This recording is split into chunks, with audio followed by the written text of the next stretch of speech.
अस्सलाम वालेकुम दोस्तों, कैसे हैं आप सब। उम्मीद करता हूँ आप सब खैरियत से होंगे। तो दोस्तों ये देखें माशाल्लाह अब मुर्गी और चूज़ों में दोस्ती हो गई है दोस्तों। कल दोस्ती नहीं थी, कल लड़ रहे थे ये, तो वो देखें अभी भी मार रही है।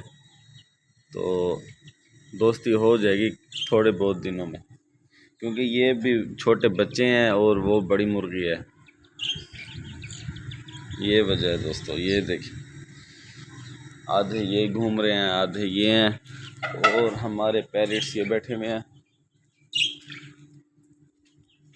और आपको रैबिट दिखाऊं मैं, रैबिट ये हैं हमारे।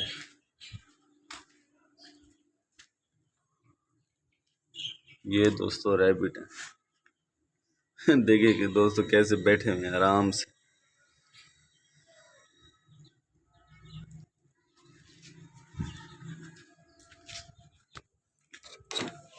ये देखिए, बाहर नहीं आना, बाहर नहीं आना। फिर पकड़ूंगा कैसे तुम्हें मैं, हैं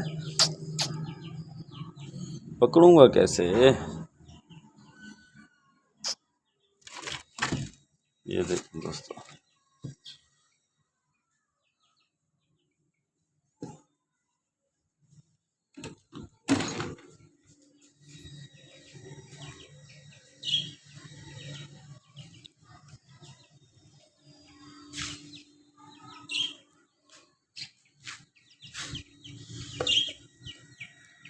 दोस्तों लड़ रहे हैं। देखें बेबी चिक्स आपस में लड़ रहे हैं।